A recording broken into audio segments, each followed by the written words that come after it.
Ipinasok ni veteran American-Filipino king Eric Ray ang SEA Games noong 2023 na makapasok sa semifinals ng 400-meter hurdles matapos niyang manalo sa apat na qualifying heats.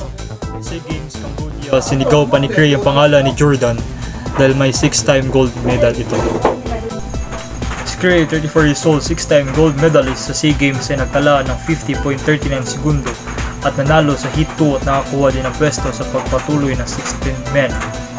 Simi sa oras na pagsulat na ito, kung mapalad si Ray makakuha ang 48.70 na kakarugtong na oras makalipaksyon para sa Paris Olympics, mas mabuti pa. Gayunpaman, hindi imposible para kay Ray dahil makakuha siya ng 48.90 segundo sa Madrid, Spain. Kung wala sa AAC, mayroon pa siyang isang taon para makapasok sa Paris Olympics.